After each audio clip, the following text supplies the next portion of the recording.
बिस्मिल्लाहिर्रहमानिर्रहीम। अस्सलाम वालेकुम मेरे प्यारे दोस्तों, आज मैं आपको सूरह यासीन की तफसील बयान करूंगी। सूरह यासीन यानी कुरान का दिल भी कहा जाता है। उसका मतलब ये है कि अल्लाह हिकमत भरे कुरान की कसम खाकर फरमाता है कि नबी पाक सल्लल्लाहु अलैहि वसल्लम बिल्कुल सीधे रास्ते पर है और ये कुरान उस अल्लाह की तरफ से नाजिल हुआ है जो जबरदस्त और निहायत मेहरबान है, ताकि आप उन लोगों को डराए जो गफलत में पड़े हुए हैं और जिन तक पहले हिदायत का पैगाम इस तरह नहीं पहुंचा। लेकिन उनमें से अक्सर लोग ईमान नहीं लाते क्योंकि उनके दिल बंद हो चुके हैं और उनके आगे और पीछे रुकावट है, इसीलिए वो हक को नहीं देख सकते। उनके लिए बराबर है, चाहे आप उन्हें समझाए या ना समझाए, वो ईमान नहीं लाएंगे। सिर्फ वही लोग नसीहत से फायदा उठाते हैं जो अल्लाह से बिना देखे डरते हैं और उसकी बात को सच्चे दिल से मानते हैं। फिर अल्लाह एक बस्ती का वाकया बयान करता है जहां लोगों के पास रसूल आए लेकिन उन्होंने उन्हें जुटला दिया, और जब तीसरा रसूल उनकी मदद के लिए आया तब भी लोगों ने इनकार किया और धमकी दी। तब एक मोमिन आदमी शहर के कोने से दौड़ते हुए आया और अपनी कौम से कहा कि रसूलों की बात मानो जो तुमसे कोई बदला नहीं मांग रहे और सीधे रास्ते पर है, और मैं उसकी इबादत क्यों ना करूं जिसने मुझे पैदा किया, और तुम सब भी उसकी तरफ लौट कर जाओगे।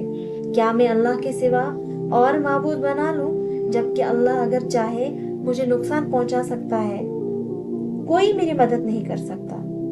फिर उस मोमिन को शहीद कर दिया गया और उसे कहा गया कि जन्नत में दाखिल हो जाओ। फिर उसने कहा, काश मेरी कौम को पता चलता, क्या जान लेते कि मेरे रब ने मुझे क्या बख्श दिया और कितनी इज्जत दी। फिर अल्लाह अपने कुदरत की निशानियां बयान करता है कि कैसे वो मुर्दा जमीन को जिंदा करता है और उसमें से अनाज निकालता है जिसे लोग खाते हैं, और कैसे बाग और नहरें पैदा करता है और रात और दिन को एक निजाम के साथ चलाता है, जहां रात दिन को ढाक लेती है और दिन रोशनी लेकर आता है, और सूरज अपने मुकर्रर रास्ते पर चल रहा है, और चांद के भी मरहले हैं जब तक वो पुराने खजूर की शाख की तरह ना हो जाए। न सूरज के लिए मुमकिन है कि वो चांद को पकड़ ले और न रात दिन से आगे बढ़ सकती है। सब अपने अपने दायरे में चल रहे हैं। और अल्लाह की निशानियों में से ये भी है कि वो लोगों को कश्तियों में समंदर पर उतारता है और उनके लिए और सवारियां पैदा करता है। अगर वो चाहे तो उन्हें डुबो भी सकता है और कोई बचाने वाला ना हो।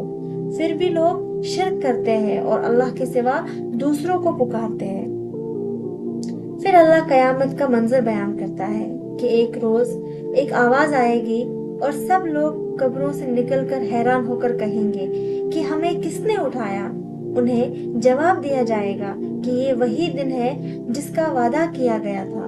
उस दिन हर इंसान को उसके अमाल का पूरा बदला दिया जाएगा और किसी पर जर्रे बराबर जुल्म नहीं होगा।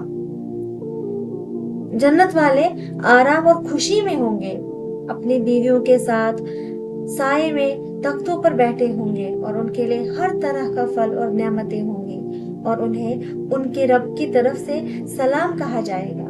और दूसरी तरफ गुनहगारों को अलग कर दिया जाएगा और उनसे पूछा जाएगा कि क्या मैंने तुम्हें मना नहीं किया था कि शैतान की इबादत ना करो, क्योंकि वो तुम्हारा खुला दुश्मन है, और मेरी इबादत करो, यही सीधा रास्ता है।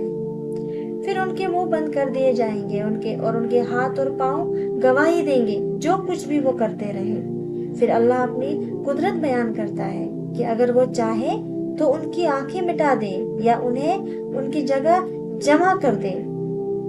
और अल्लाह कहता है कि जिसने इंसान को पहली बार पैदा किया, क्या वो उसे दूसरी बार जिंदा नहीं कर सकता, जबकि वो हर पैदाइश को अच्छी तरह जानता है।